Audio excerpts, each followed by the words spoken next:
Welcome to Insights at the Edge, produced by Sounds True. My name's Tammy Simon. I'm the founder of Sounds True, and I'd love to take a moment to introduce you to the new Sounds True Foundation. The Sounds True Foundation is dedicated to creating a wiser and kinder world by making transformational education widely available. We want everyone to have access to transformational tools such as mindfulness, emotional awareness, and self-compassion, regardless of financial, social, or physical challenges. The Sounds True Foundation is a nonprofit dedicated to providing these transformational tools to communities in need, including at-risk youth, prisoners, veterans, and those in developing countries.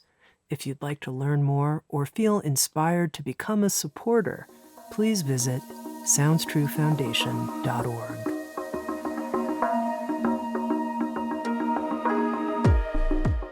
You're listening to Insights at the Edge. Today, my guest is James Hollis. Jim, as he's called by friends and associates, is a Jungian analyst, a former director of the Jung Society of Washington, D.C., and a professor of Jungian Studies for Saybrook University of San Francisco, Houston.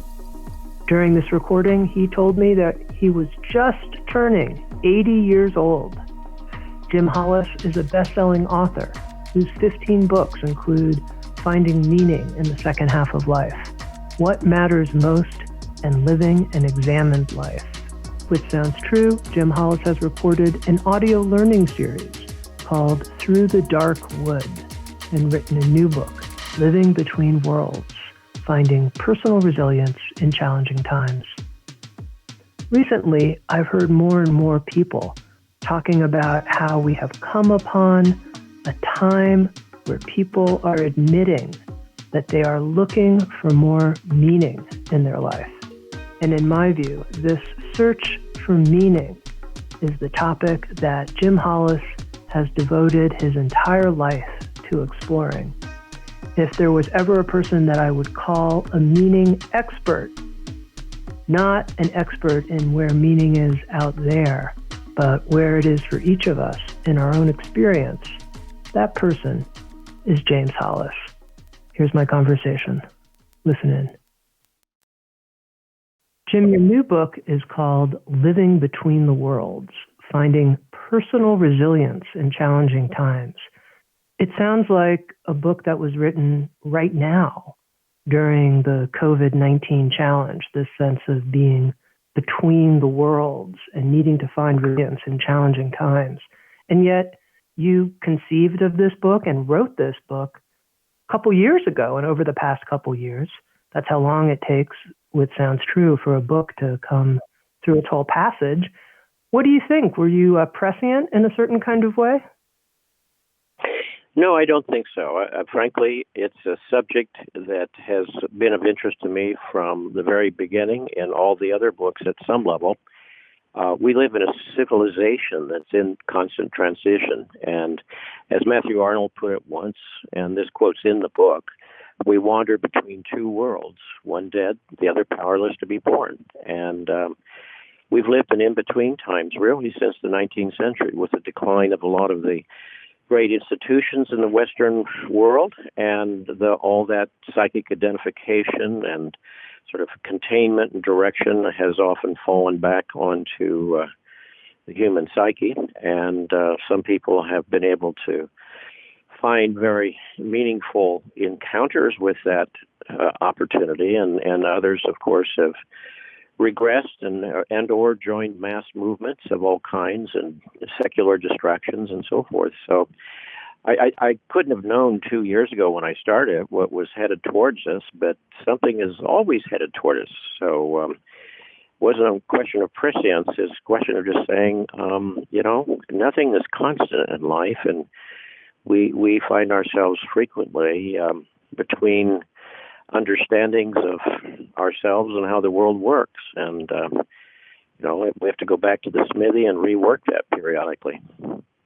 Well, Jim, then let's go on and talk about resilience for a moment. I pulled a quote from the book about resilience, and I've pulled several quotes from the book. It's a very quotable book, I might add, that I'd love us to talk about. And here's the one.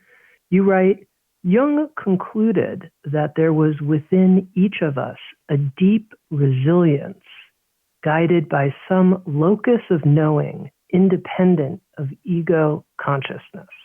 Okay, this sounds like a mouthful, but I want to start here because I've never seen as many broadcasts and conversations about the topic of resilience as I'm seeing now during this global pandemic. It's a theme for our time. And here in the writing that you did a couple years ago, you focused on it. And once again, Jung concluded that there was within each of us a deep resilience guided by some locus of knowing independent of ego consciousness. Can you explain that locus of knowing that's outside, independent of ego consciousness? Sure. The ego tends to appoint itself as the chief executor and thinks it's the boss and it's in charge and is conscious and knows what it's doing. And in fact, there are many other independent operations going on in all of us, ranging from our digestion to our cellular exchange and so forth. And then we have to ask ourselves, and what creates our moods and what creates our dreams at night? What sort of spontaneously erupts and produces our symptoms? There are whole other areas of autonomous knowing, and I put knowing in quotes because it's often in the unconscious, but they represent the sort of multiplicitousness of the human psyche. It's not a single operation as the ego believes, but a whole range of deep responses to the tasks of life. And there's something inside of each of us. This is what Jung called the self, with a capital S, to differentiate it from the ego, that is observant, paying attention to how things are going from its perspective, and expressing its disfavor when it's violated or ignored. What we call symptoms are expressions of psyche's disfavor, expressions of protest from that other locus of knowing that says this is injurious to the soul. When I use the word soul, I'm meaning that in the literal sense of the Greek word psyche.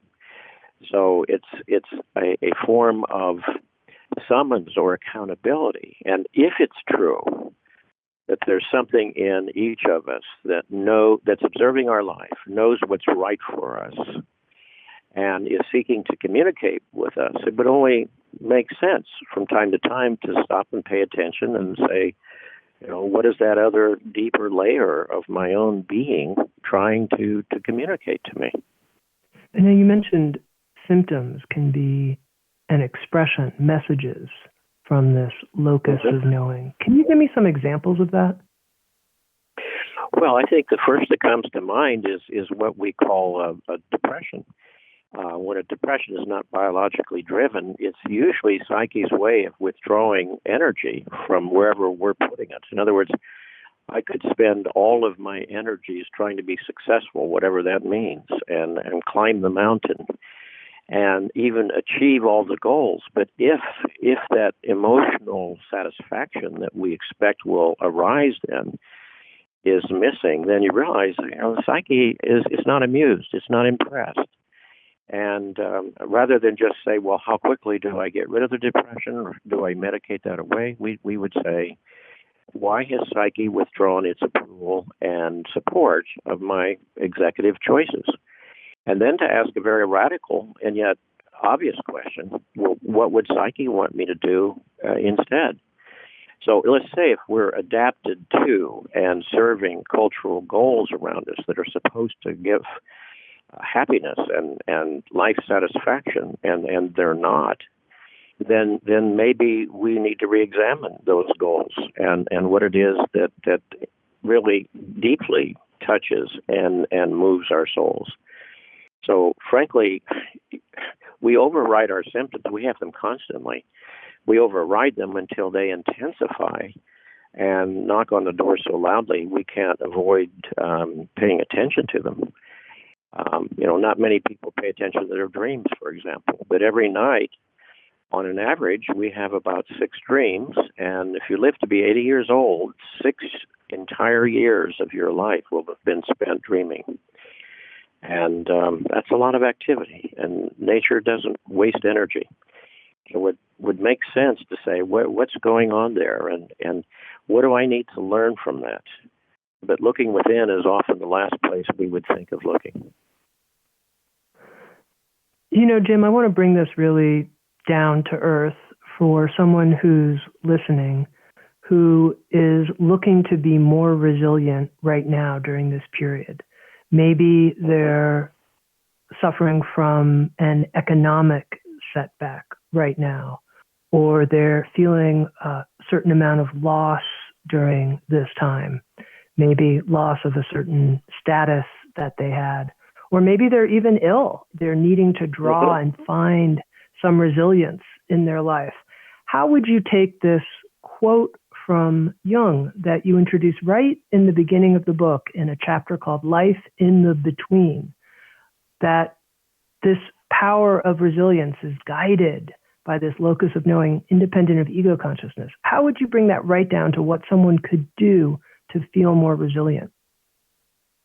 Sure. Well, first of all, I would want to empathize greatly with the sorrows and with the disappointments and frustrations that people are feeling all around us. The damage is real, and I think it's going to continue for a long time. On the other hand, life has always been difficult, and I would always want to summons the recognition by an individual that I have within me the resources that carried my ancestors through very difficult times. I have within me the powers of bouncing back and of working through things.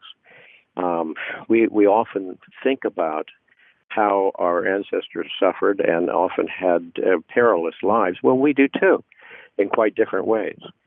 And at the same time, to recognize, all right, you go through something by going through it, not by finding a shortcut. And part of what's happening now, of course, is when individuals feel those distresses, it activates anxiety quite naturally.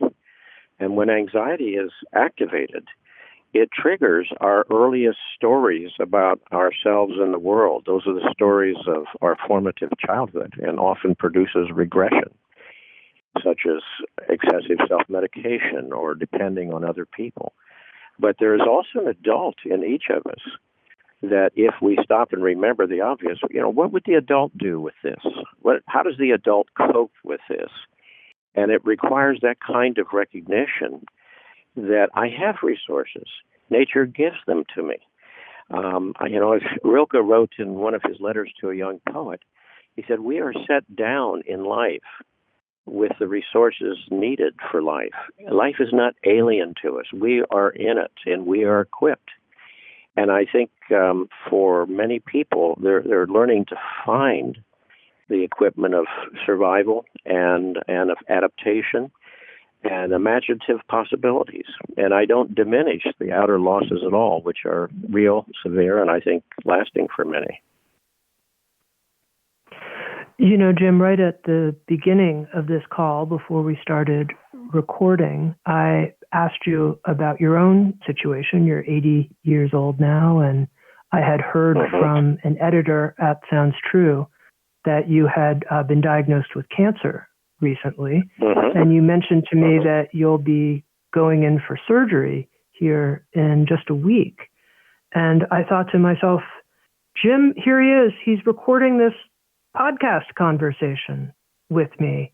He's working. He tells me he's seeing clients. And, you're a living example, I think, of engaging with what's happening and you're not collapsing in some way, which I think would be completely a legitimate response from my perspective to say, I'm just going to go inside for a while, not work for a while. And I'd love to know just how you experience your own force of resiliency in your life when faced with something that I think sounds pretty scary.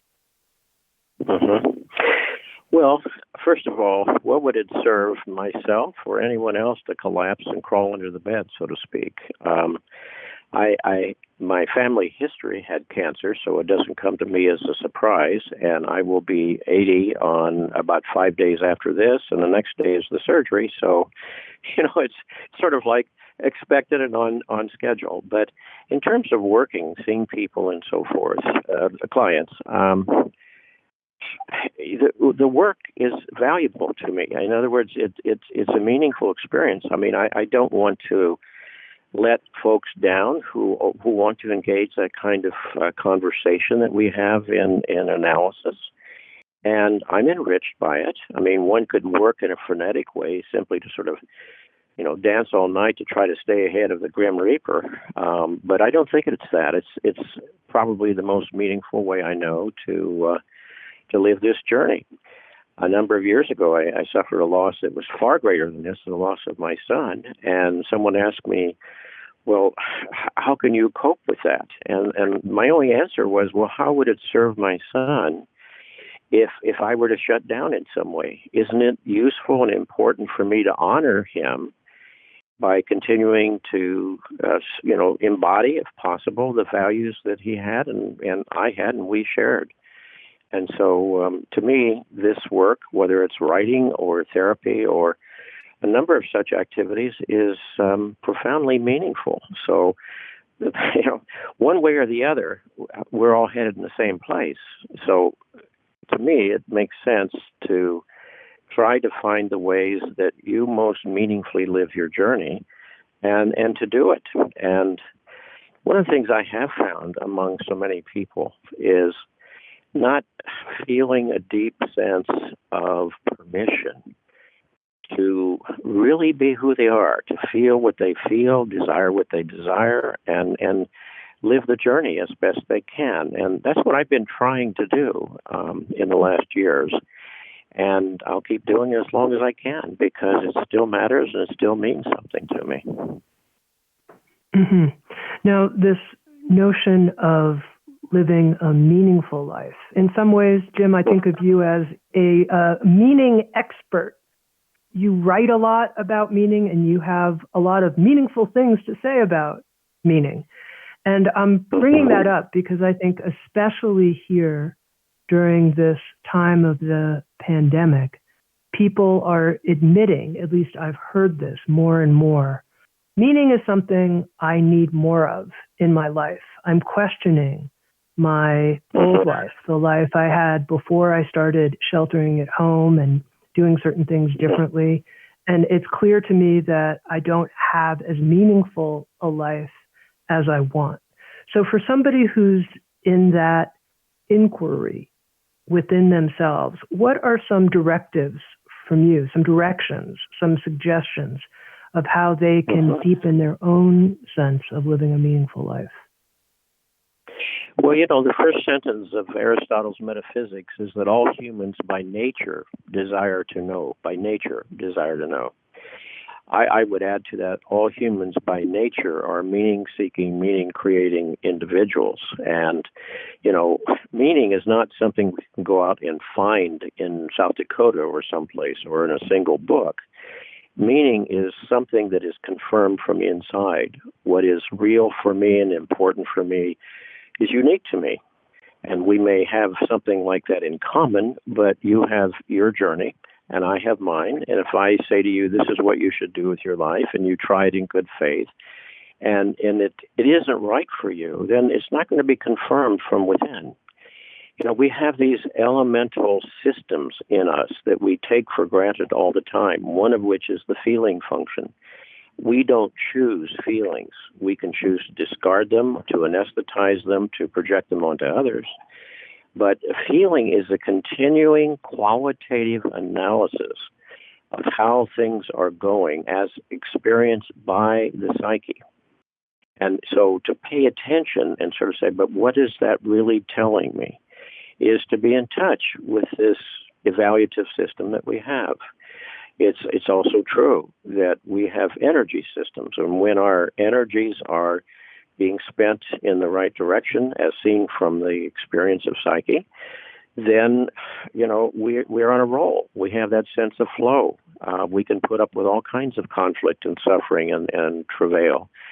And when we're pushing against the current, we find ourselves experiencing exhaustion, burnout, etc. And then, of course, as I mentioned, our dreams. There are other sources in which there's this kind of continuing critique of our lives and a kind of rebalancing. Jung felt that the primary function of dreams, of which there are several functions, but the primary function was compensatory. As my conscious life and participation in outer culture pushes me in one direction to one-sidedness, so the psyche has to start nudging us in the other direction to pick up other aspects of our life and our personality. So, meaning to me is so much more important than happiness. There's nothing wrong with happiness, but it's not a steady state. It's not a permanent condition. It's a byproduct of being in right relationship to our souls at the time. And if you're living in a way which is meaningful to you, from time to time, you'll be flooded with meaning, even if the going is tough. And we all know that at some level because everybody's experienced it at some point. But you're right that people now are in one of those situations where this kind of reconsideration of life, I would say a kind of revisioning of self and world is necessarily going on in all of us. And I would hope and expect for some people it will be an opportunity for different priorities, different directions, to say, all right, as a result of this, under these experiences, I have found something that matters to me more than the things that I thought mattered. That film with Tom Hanks, Castaway, was a perfect example of that, where a person has to be on this desert isle in the ocean for some time, and he comes back as a changed person because he's been obliged for the first time to have a relationship to himself. He's been obliged to go within and see who or what is that person in there, and what do I need to learn from that. And that's not narcissism. That's not self-absorption. It's a deepening of one's relationship to one's journey. If I don't do that, then I could very well be, with the best of intentions, on someone else's journey, living the parents' unlived life, or following the greatest cultural pressure that I experience at the moment. It's in those moments that we have an opportunity, I think, for a redirection of our values and redirection of our willfulness to find that in our lives. We're here a short time. We know that. This is one of those situations which is sort of getting our attention and reminding us that. Now, you talked a little bit about how your work is one source of meaning in your life. And I think sometimes people use the word meaning and purpose interchangeably. And yet there can be a time where, you can feel, I've felt this in my own life, very purposeful. I'm really on purpose, but I'm still deeply questioning meaning. Like, it doesn't feel meaningful anymore. It used to be. I'm still on purpose. So I wonder how you see the difference between these. Well, I think you made an appropriate distinction there, Tammy. We can work at many purposeful things, but is this your calling? Is this where, the sort of payoff is, the deep confirmation from your own psyche? And if we're not doing purposeful things, then why not? But that in itself is not synonymous with meaning. When they're together, then you have a clear indication. This is how I'm to be spending my life at this point. One of the ways to think about the present moment is to ask that basic question, given that so many of my outer options are curtailed. What is my calling at this point in this situation over which I have no control? Reminds me of a letter that was smuggled out of the concentration camp where Dietrich Bonhoeffer, the famous German theologian, was asking himself, what am I to do here? And he said, was it God who created this concentration camp, brought me here, or what? He concludes, for him, he said, it's a summons to me to find the will of God for me in this situation over which I have no control. And I think that's that narrow, narrow aperture into our final freedom, which is the opportunity to decide, what is my task here? What is the attitude and the energy and the investment I'm going to bring to this? And to what degree am I needing to reframe or to sort of revision my sense of self and world? Because as systemic as our current crisis is, it's a kind of macrocosm of what each person is subject to in the microcosm at any given moment. At any moment, we can have an accident, a health crisis. We can have something happen in our relationships or our employment in which our presumptions are completely thrown out. And we have to go back to the drawing board. And it's at that time one is invited to a conversation with the depths of one's own soul. And of course, there will be shock and dismay and denial and looking to revivify the old methods. But sooner or later, they don't play out. And again, one has to say, can I be in touch with my own soul here? You know, again, as Blaise Pascal said in the 17th century, all of our troubles stem from the inability to be able to tolerate ourselves in a private chamber. And that's in the 17th century, you know, long before our world of constant 24-hour distraction. Now, I want to highlight something that you said, and you were very strong about it in the book, Living Between Worlds, which is making this distinction between focusing on the goal of our life being happiness compared to focusing on the goal of our life being something like meaning. And you write, the goal of life is not happiness, according to depth psychology, which is only transiently possible anyhow, but meaning which abides. And I have a couple of questions about this. One is, does meaning abide? What does that mean, meaning abides? It seems to me like it comes, it goes. Meaning is in a sense something that's autonomous. We don't get to choose it. It's the reward or the byproduct, as I said, of being in a right relationship. And it's not in perpetuity. Meaning can depart. Meaning departs in relationships. Meaning departs in careers. Meaning departs in certain attitudes and practices we have. And when that's true, then we realize to continue to perpetuate them is trying to revivify something that has long since lost its energy. Because what's involved here in the end is a kind of encounter with energy. When we're tracking right for our own psychological growth and development, the energy is available and there. And when we're headed in the wrong direction, we have to keep mobilizing it and keep sort of generate it. And so underneath all that, the question really is, what is seeking me? Because I can't go find meaning. It's something like meaning finds me when I'm in right relationship to my work, my relationships, and so forth. Okay, and then happiness. Now, I know you're not against happiness. You were very clear about that in the book. Mm-hmm. But it comes, sometimes it's a byproduct, welcome it, it's great, celebrate it. But there was kind of a tone a little bit, if I can say, Jim, where it seems like you think that we're overly invested as a culture in happiness, happiness, happiness. And that seemed to be something that I think kind of annoyed you. And I want to first find out more about that, but also talk to that pro-happiness listener who says, look, I want happiness. That's the truth. Happiness is as important to me as meaning. I really want that, Jim. That's important to me.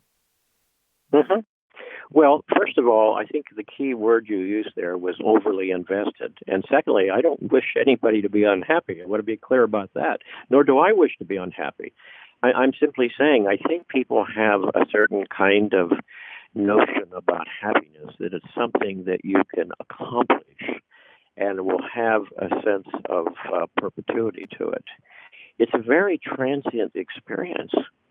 And I often think that a kind of frenetic search for happiness leads to a life of distractions, a life of sort of casual investment, because I think many of the most meaningful experiences we have are experiences that are not happy.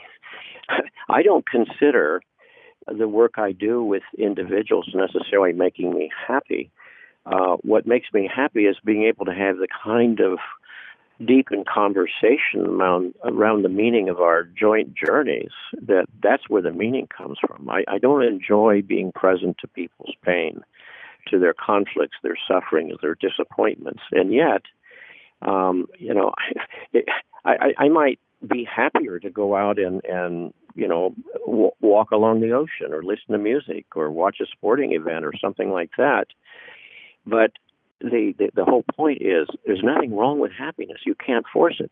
You know, when Thomas Jefferson wrote that Life, Liberty, and the Pursuit of Happiness, scholars say what he really meant there in the 18th century context of that word was a life that you find that provides satisfaction to you. You see, and I think that puts a different spin on it. Too often happiness is associated, with a kind of blissful feeling.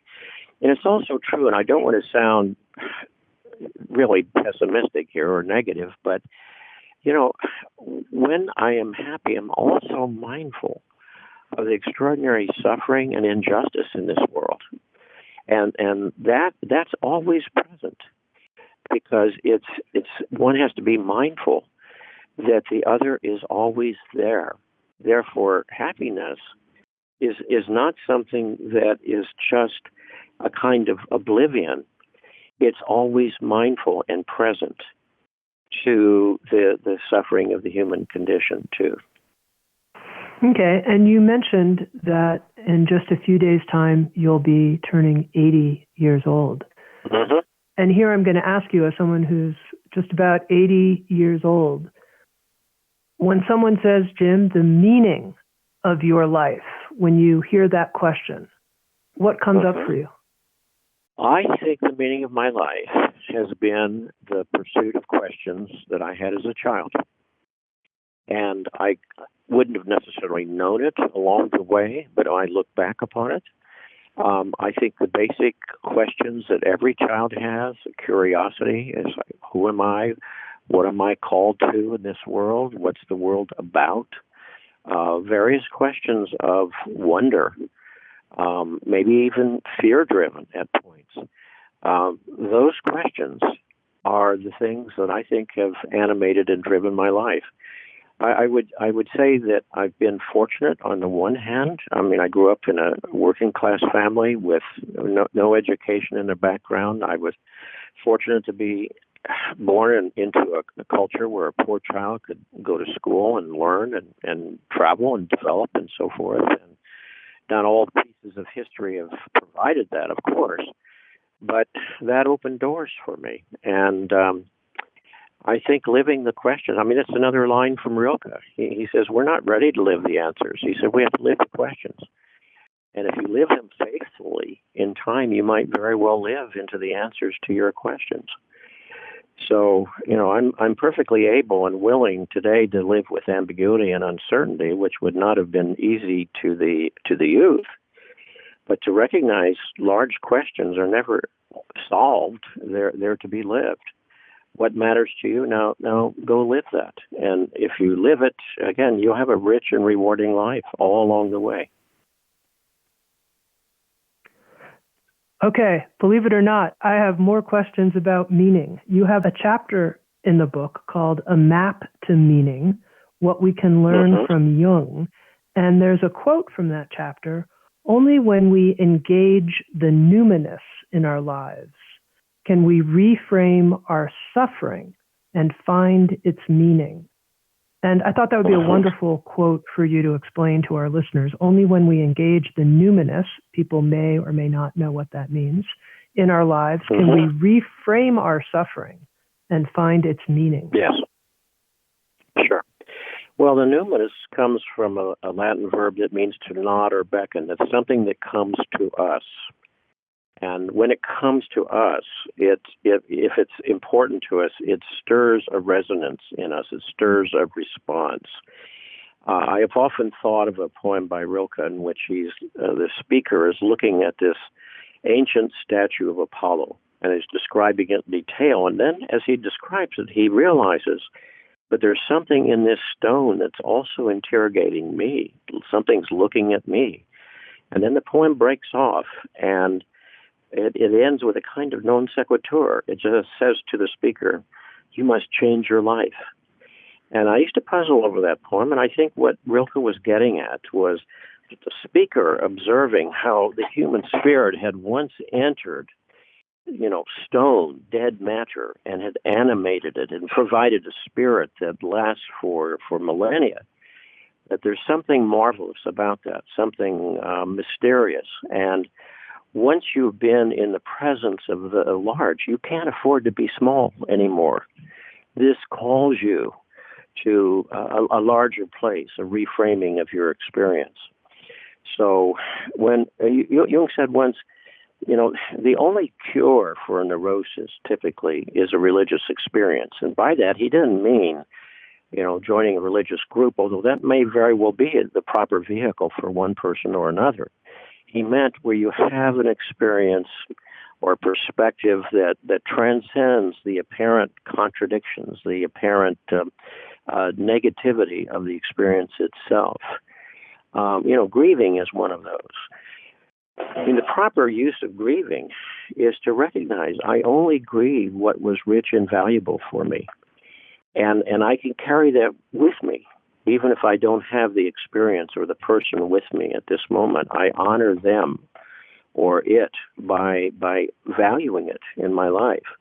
And that's how even the terrible comes to us as something that becomes the enriching parts of our lives.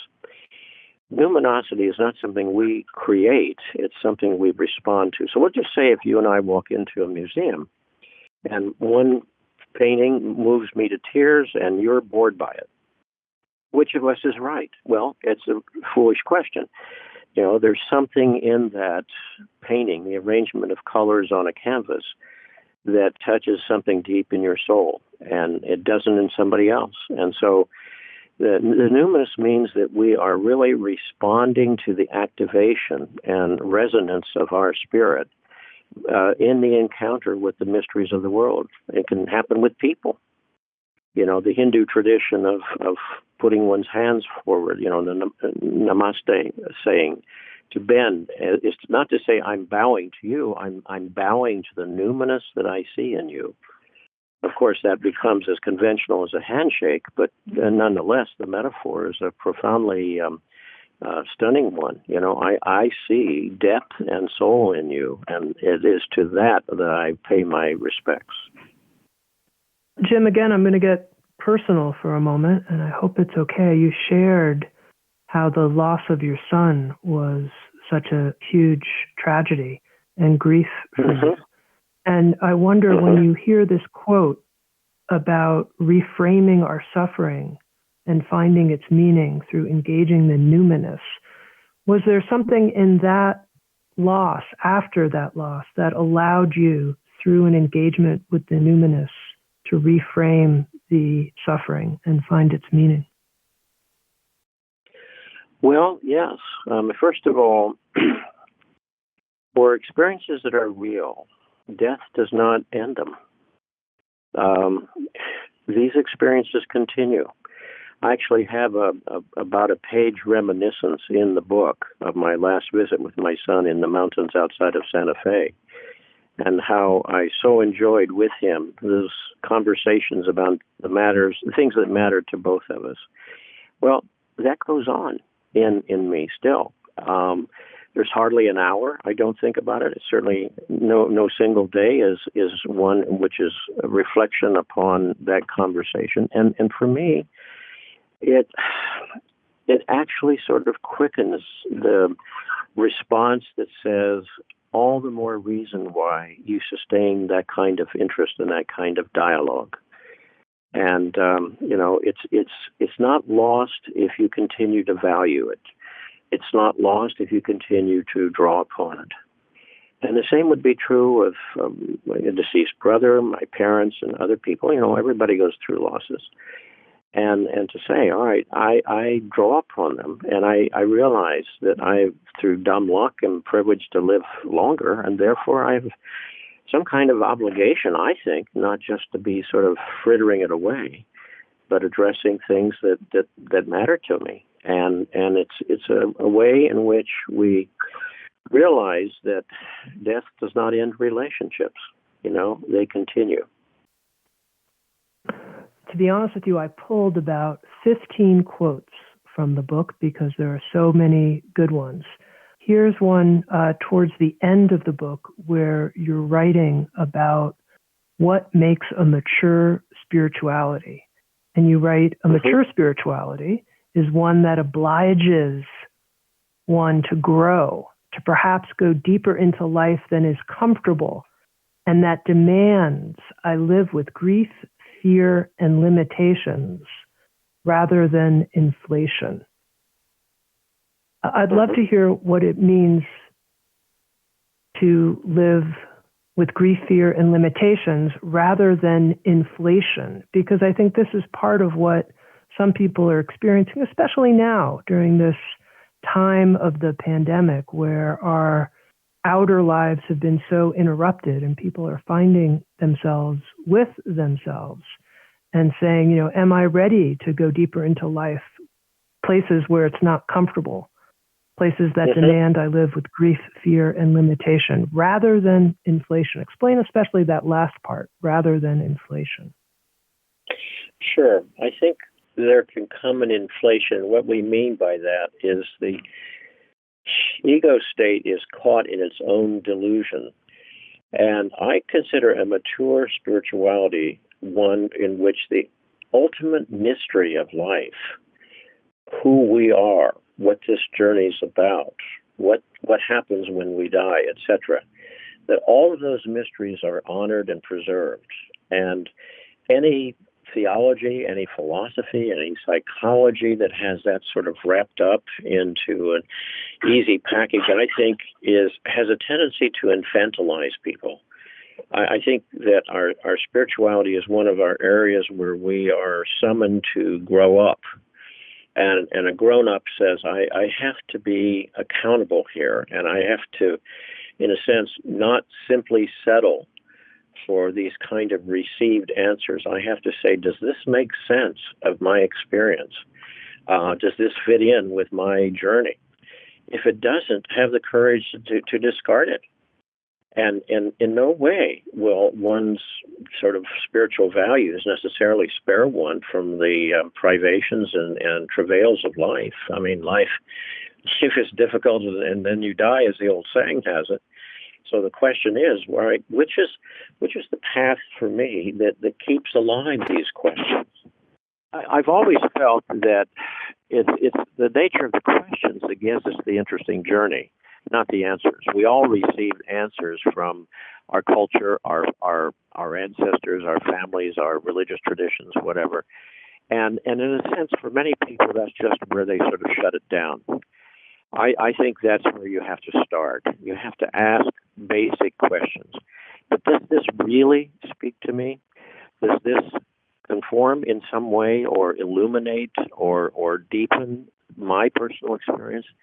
If it doesn't in some way conform to your inner life and your inner reality, then it's somebody else's just a trip, and you shouldn't be on their trip. You have to find yours. And it doesn't, again, spare us from travail and hardship and loss, because that comes with being here on this planet. But to find your own way ultimately means you have to respect the mystery enough that you're open to its constant revisioning. Where do you go next when your old system doesn't work anymore? Well, that happens to a lot of people, and it's happening to a lot of people right now. Where do you go next? And by what standards or principles? And I think growing up here means I'm the one who has to decide this. I'm accountable, nobody else. You can't turn that over to the tribe. You can't turn it over to popular culture. You have to say, what deeply connects to my soul and causes that resonance, which I think is the measure of authenticity. Now, Jim, what if someone says, okay, I don't mind not taking on other people's answers, but I would like to come up with some answers myself. I mean, living the questions, I've heard that a lot. I'm a little tired of questions. I'd like to find some answers, at least for myself. How would you respond to that? I would say, fine, go. Good luck with that, And I would say, whatever answers you find today, there's a good chance by tomorrow or the next decade, they will no longer fit so well. And then are you going to hang on to them? That's like hanging on to the husk of something when the energy has long left it.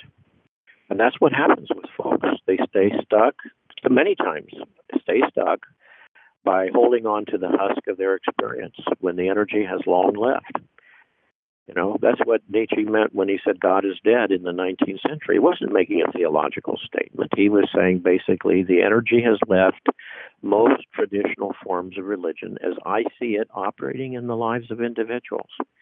The question then is, where's that energy today? What really brings us into proximity with the deeper parts of our journey? What brings us into relationship with the mystery?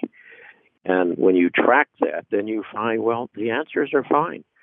But all answers are provisional. They work until they stop working. And then you find yourself in those in-between times, which is exactly what this book is about, living in in-between times, both individually and as cultures. The final chapter of the book, you address this question of homecoming. And you make this really beautiful statement. The journey is our home. The journey is our home. How does it change us when we start to see the journey itself being our home and not some destination, some place, where we have all the answers, et cetera, we can finally land, but instead it's this journey? Well, I can remember as a child thinking, if I found the right book or found the right teacher, then I would have the answers. And that's a natural assumption, and I think an assumption many people have. But again, life is constantly flowing forward, and it will cause us to leave behind autonomously those places where we were once comfortable. And if you get used to the notions of the journey, you see, then you realize home is where you are. Home is where your soul is. Home is where you find your sharpest edge in engaging life's mysteries. And again, sometimes that will be in the arena of relationship with others. Sometimes it's your own contemplation. Sometimes it's in physical activity or creativity. It's different for each of us or different for any one of us at any single time. But again, the key there is to track the energy and to pursue where it takes you. Now, I think most people, because of this enforced solitude, have experienced oppression, and oppression can easily transform into depression, which is learned helplessness. But, the key then is to say, all right, what is pressed down here is my former understanding of myself and my world. And I am still, at some level, the same person. I still have the same capacities. And the question is, how am I to see them and reframe them and sort of redirect them in the times to come? And that's going to require a lot of adjustment and a lot of uncertainty and a lot of experimentation. But again, there's nothing wrong with the answers that we have. Is just if they continue to apply in ways that one really feels authentic and one feels that resonance, why, terrific. But for many people, most people, I would say, it's like trying to fix a river. It keeps flowing, and we need to keep growing and developing as we go. Today's certainty becomes tomorrow's constriction. And, where is life taking me the next time? When you say, Jim, to track the energy, I'm imagining someone saying, well, I know there's no energy in this. They can identify the places where it's not alive, it's not scintillating, but they're not quite sure where the energy is. not quite sure what is emerging, what does feel numinous or even just exciting, and where the sense of being turned on and lit up, that's not there. What would you say to someone in that situation? Well, that's exactly what a passage is. You know, a book I wrote years ago, we talked about that happening in people's lives periodically, apart from our present situation, where a passage is where something is played out. It's died. You may still be observing its forms and saluting it, but the energy is no longer there, and you have to suffer that terrible in between until what wants to grow and develop and come to the surface appears. Often I've thought that's part of the role of therapy, is to help hold together the fragments while a person sort of deconstructs their previous understanding of self and world, and a new development is tracked and begins to move them to the next stage of their journey. So, you know, life's a series of passages, some large, some small. And passages are the way in which I think nature renews, the way in which we grow and develop. And I think for all of us, there are some things that fire our imagination, some things that still interest us. And the key is in this set of circumstances where you're in some way perhaps invited to go back to the drawing board, is it possible that you can reconfigure your life under conditions at this moment we can't fully predict? But is it possible you can reconfigure your life in a way that you will find much greater satisfaction in your journey? We know the old path, and we know its rewards, and we know its deficits. And we may or may not be able to recapitulate the old path. But either way, you know, you're alive, you have energy, something in you wants expression, something in you wants to enter the world through you. What are you going to do to be accountable for that? And when we look at it that way, then frankly, it's not so much scary as it is kind of exciting. I think it summons really to the heroic journey that each of us has to face. Jung said once, the spirit of evil is negation of the life force by fear, and only boldness can deliver us from fear. And if the risk is not taken, the meaning of life is violated. And so we have within each of us fear and lethargy, and they're the enemies that keep us from moving forward. And those are intrapsychic, those are in us. That's not in the world out there. Fear is intimidation by the magnitude of this journey, and lethargy is saying, let me just sort of chill out, and tomorrow's another day. And both of them are the enemy of life. Okay, but let's talk about that, because I'm certainly imagining someone who says, you know, God, especially during this time, I've been feeling a lot of both of those things, fear and lethargy. Been feeling a lot of both of those things. I'm wrestling with the enemy. Yes. What better wrestling is there? Help me, Jim Hollis. Hang on and dig through, you know? I mean, I think it was Churchill who said, when you find yourself in the middle of a forest, keep walking, you know? Keep fighting. What alternative is there except realizing every day in some way I have to show up as best I can, at least in relationship to myself. And that means sustaining a sense of personal dignity, sustaining a sense of accountability, and sustaining a willingness to show up in whatever way we can, and not simply veg out. You know, fear and lethargy are always with us. Any given day, they're the enemies of life, and no matter what I do today, they'll be there again tomorrow. So if I realize that, I realize that the big struggle is always inside of me. It's not out there in the world. And if I can face that, the fears of the world are diminished greatly. Of that, I have no question. You've used this word accountability a couple times. What do you mean by that, being accountable? Well, you know, we don't really know why we're here, but if we are, it seems to me there's some responsibility for paying attention to that.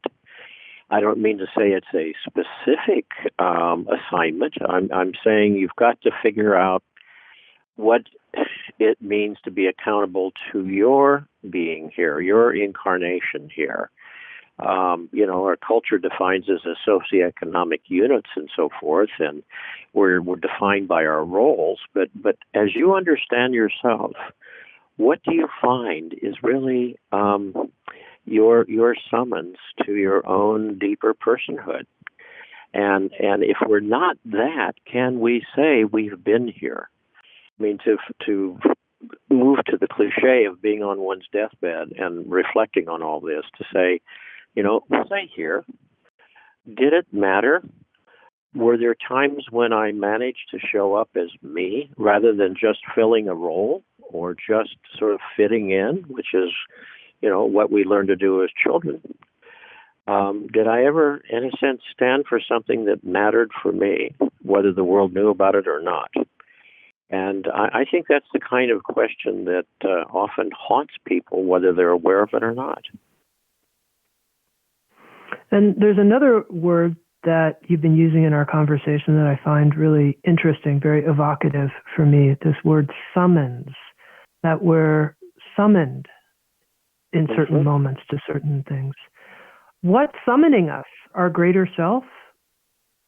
What's summoning? Well, if it's yes, well, certainly in traditional terms, people would say divinity is summoning them to be accountable.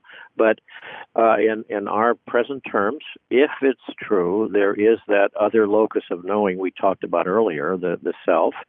Then it summons me constantly because again, it's offering a kind of continuing critique that if I pay attention to it in some way helps me recenter my journey, figure out what's wrong for me and what's right for me. So I have to recognize whatever it is that, for example, produces my dreams and produces my symptoms and so forth, has some intentionality, and it is calling me to accountability. And if I deny that or anesthetize that or flee that, then it usually makes our life pretty much a turmoil, pretty much in disorder. And we've all experienced that somewhere in our life journey. Jim, I've loved sharing some of the quotes from the book that were particularly meaningful to me. As I said, there are many, many that I wrote down that I haven't had a chance to share. But I wanted to end on something that I thought was kind of funny and instructive at the same time, which is you tell the story of how you live in a 4-story condominium and that you take an elevator down 6 floors to the garage. And while you do, you say a 6-word mantra. And I thought we could end on that note with you sharing with our listeners your 6-word personal mantra and what it means to you. Sure. And even today, when I'm not going down to the car to go to the office, I still say them to myself. And the 6 words are, this is to me, speaking to me, of course. Shut up, suit up, show up. Shut up is my reminder to stop whining. Your problems are small in the great scheme of things. There are people out there that don't have food today. There are people today whose children are being killed. There are people out there who don't have a home. You're fine. So just shut up. Stop whining. That's me speaking to me. Okay, I wouldn't talk that way to someone else. Secondly, suit up means, all right, prepare. Do your homework. Life demands something from you. Pay your dues. Don't expect it to be easy. Do what you need to do to be ready to take it on. And thirdly, show up. Just do the best you can. Throw yourself into it. It's about the authenticity of your investment in your journey. I've always loved those so reassuring words of the Samuel Beckett, who said once, fail again, fail better. So sometimes all we can do is fail better. And, it means, though, that you've taken this life seriously, that you're taking your freedoms and your responsibilities seriously, and you're doing the best you can. And when you do, I think you're also lifting that weight off of other people who somehow may have to pay for our unlived life. We may never figure it out entirely, but it's a grand and glorious journey and a great mystery. And the more we throw ourselves into it and take psychological and spiritual risks, I think the more rewarding it is. And that's a good thing in the long run to share with other people. I've been speaking with James Hollis. He's written a new book with Sounds True. It's a beautiful book to deeply contemplate called Living Between Worlds, Finding Personal Resilience in Challenging Times. With Sounds True, he's also written the book Living an Examined Life and created an audio learning series called Through the Dark Wood, Finding Meaning in the Second Half of Life. Jim, thank you so much for being with me, and best to you with everything upcoming for you, and thank you so much for suiting up and showing up. That's a great 6-word mantra. I love it. Thank you. Well, thank you, Tammy. It's been a privilege to talk with you, and I appreciate your making this kind of conversation available to folks, so thank you. Thank you for listening to Insights at the Edge. You can read a full transcript of today's interview at SoundsTrue.com/podcast. And if you're interested, hit the subscribe button in your podcast app. And also, if you feel inspired, head to iTunes and leave Insights at the Edge a review. I love getting your feedback, being in connection with you, and learning how we can continue to evolve and improve our program. Working together, I believe, we can create a kinder and wiser world. SoundsTrue.com, waking up the world.